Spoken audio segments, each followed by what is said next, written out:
What is up, you guys? Thanks so much for joining me today. It's your boy, the Finance Bro, and in this video, we're going to be taking a look at shares of MDA Space trading on the Toronto Stock Exchange. With a lot of the hype and euphoria, especially after the recent IPO of SpaceX and space exploration as a whole, I think this is a good name for investors to take a look at and could potentially yield some very generous returns in the quarters and years ahead. But as always, this is not investment or financial advice and is solely for entertainment purposes.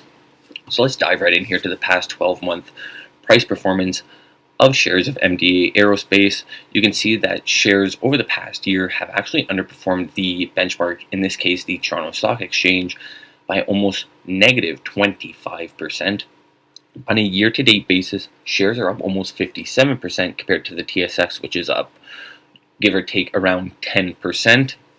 Now, over the past month, we've seen a lot of selling in a lot of risky assets. I'll say a lot of the semiconductors, software, really for the past 18 months has been selling off. But space as a whole, and anyone tied to space and space exploration, and you see the $1 trillion of valuation that was essentially eroded with the recent sell-off in SpaceX shares and Rocket Labs and so forth. MDA is one of the leaders in this space, yet they are not insulated from market sell-offs. So over the past month, you can see shares are down almost 25% as a whole, really underperforming all major indices and benchmarks. When we look at that top graph there, you can see that shares are trading in between that 50-day moving average and the 200-day moving average, and that 50-day moving average crossed really in October of 2025 over the orange line, which is the 200-day moving average, which does indicate a technical buy signal. Shares have not broken below the 200-day moving average support of $39.51 a share. And when we look at relative strength index values, you're not seeing anything that is indicating overbought. In fact, we're approaching oversold multiples on shares of MDA Space. There's a few key points here I want to point our attention to. You can see that really explosion in earnings per share. Look back in 2021, sub 50 cents a share. Now you're looking through full year 2027 of $1.77 a share. That is more than a 300% growth in earnings per share over the really 5 to 6 year period, especially if they're able to hit their projected earnings per share targets. Really seeing amazing growth in sales over the past 12 months, almost 43% sales growth. You see that in that bar chart in that 10-year trend. I want to mention MDA has been a publicly traded company for a 10-year period, so a lot of these valuations that we look at on a 10-year period should really be looked at on a 4 and 5 year basis. But you can see in those trend bar graphs there, everything is trending in the right direction with consistent sales growth and very healthy sales growth north of 40% year over year. Now, something that's been a real concern for MDA Space and space exploration as a whole, SpaceX is really trying to break those barriers and have higher margins. You can look at MDA Space gross margins of 19.5%, higher than the industry average, yet lower than the benchmark.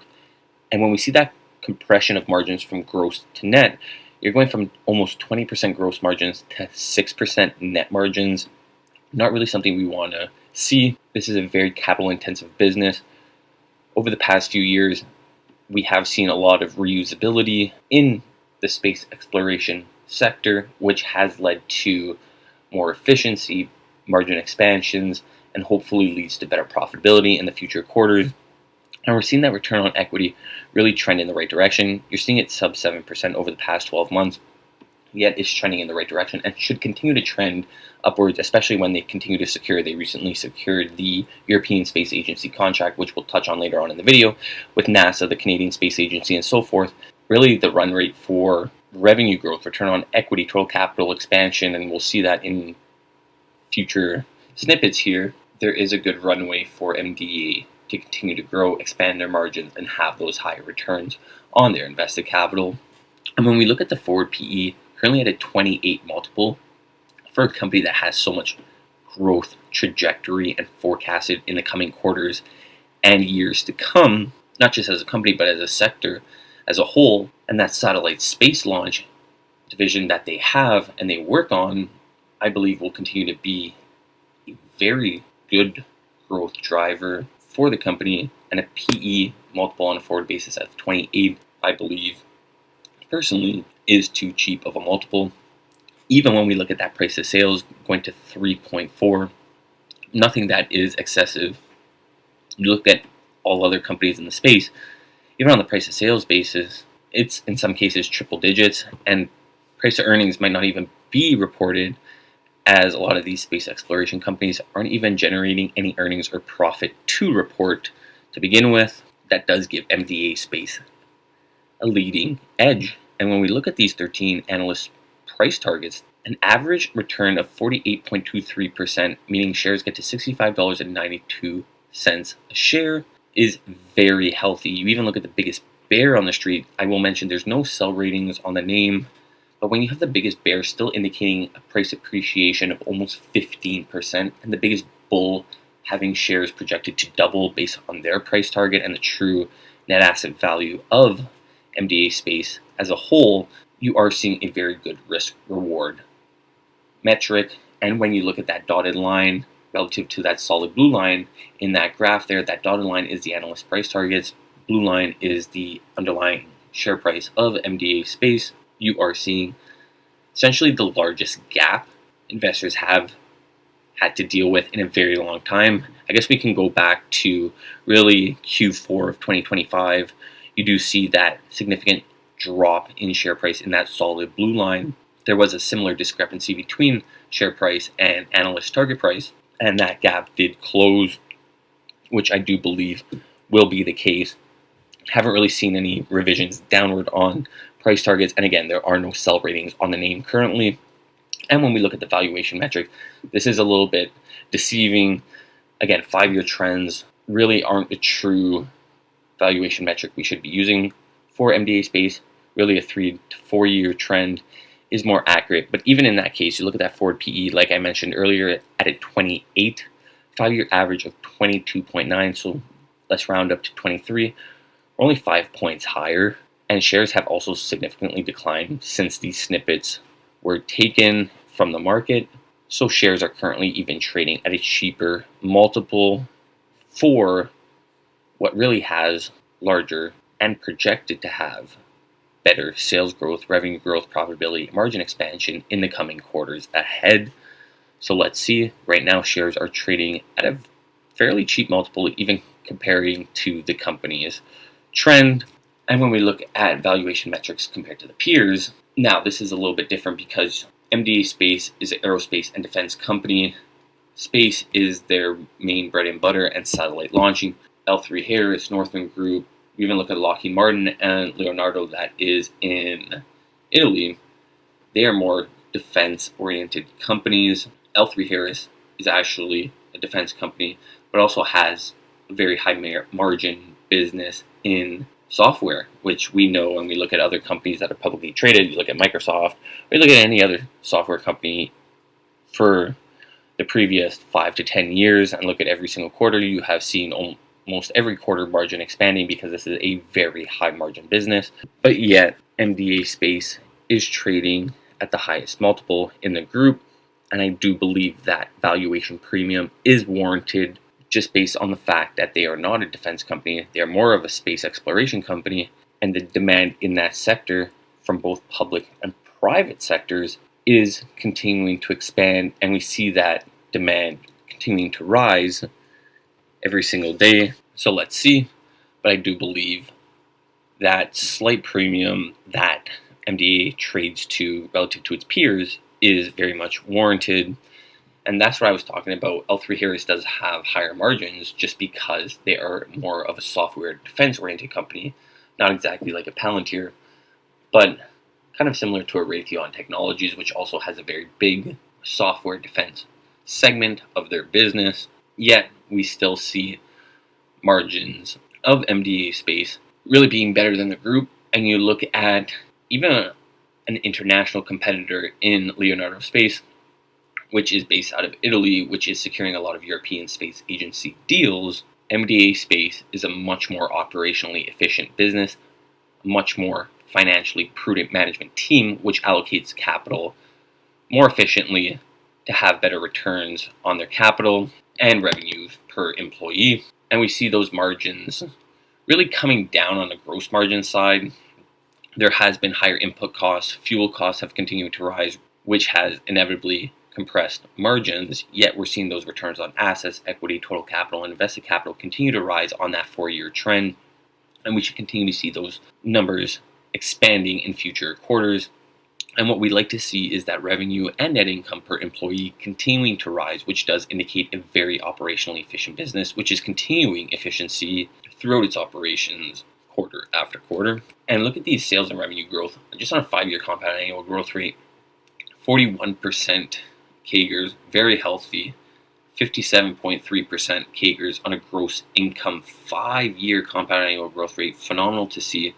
And these numbers are projected not just by analysts, but by the company itself to continue to grow with that demand and need for these space companies. And the margin barriers for entry are very high just because it's a very capital intensive business. And if you're looking to compete with the MDA Spaces of the game, the Blue Origins, the SpaceX, the Rocket Labs, you will need a significant amount of capital, which only a few people and or companies have at their disposal to be a true competitor to MDA Space and its peer group as a whole. So if you're seeing that demand continue to rise with fewer competitors in the space, you are getting a sort of oligopoly where you can be price setters, and you're starting to see that in the space exploration space, and having their margins hopefully rise and revenue numbers continuing to compound year over year and quarter over quarter. And this snippet right here, I believe, is the most important next leg of growth for MDA Space as a whole.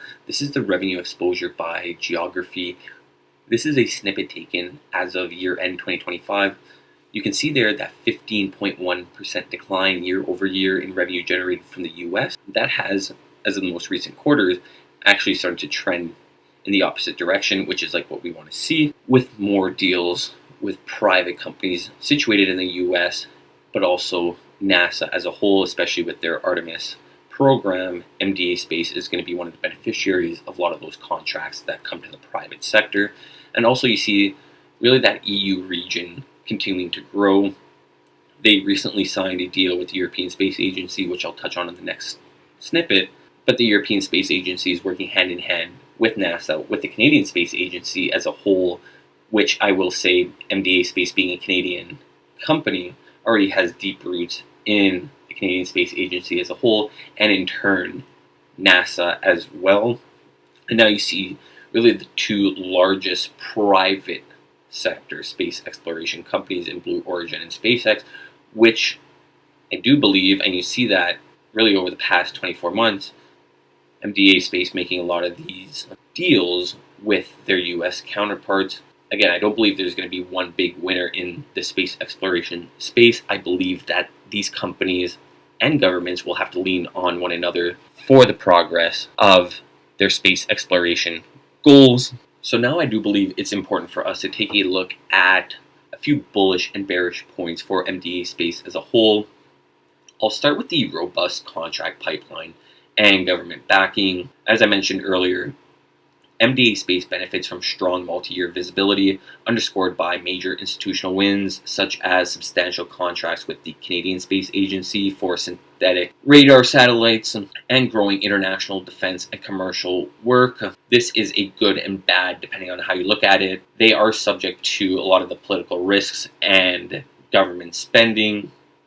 So if there is ever a pullback in government budgets, defense spending, and also the institutional space agencies, the company will, and sector as a whole I will mention, will suffer from these loss of revenue generating sources. Right now that's not projected. In fact, that spending in the space exploration and defense space is projected to continue to rise, not just in North America, but in each region across the world, as global investments in national security, orbital defense, satellite communications, and Earth observation continue to scale up. MDA is well positioned as an established market leader with proven hardware heritage Example, robotics, satellite systems, and geointelligence. So the growth in the space sector, I do believe, will be and is currently the most bullish point for MDA share price appreciation over the coming quarters. And strategic acquisitions, partnerships such as expanding its geointelligence footprint and supplying advanced components for international lunar missions. A good example is the European Space Agency's Argonaut lunar landing sensors, which broadens its addressable market outside of domestic programs in the Canadian Space Agency and NASA as a whole. A problem that we see of any company is share dilution and capital raising. Obviously, if you're issuing equity and taking on debt, that is not healthy financial management for your balance sheet. And as investors in a company, short, medium, and long term, are not happy to see the slice of their pie shrink through equity new issues. And like I mentioned earlier, if there is a cutback in spending, MDA Space will negatively be affected by that. I do believe the bullish points outweigh the bearish points currently. There is a long, good runway, and a visible runway, I will say, at that, for revenue and margin expansion for MDA Space and space exploration as a whole. MDA Space is a leader in that sector, which I do believe investors will be rewarded handsomely over the coming quarters and years for holding MDA Space shares. But hey, again, I'm just a guy, I'm the finance bro. It's not investment or financial advice, it's just my own personal opinions. Let's see how this plays out, only time will tell. But I do thank you guys for making it to the end of this video. Please do hit that like and subscribe button and stay tuned for the next video.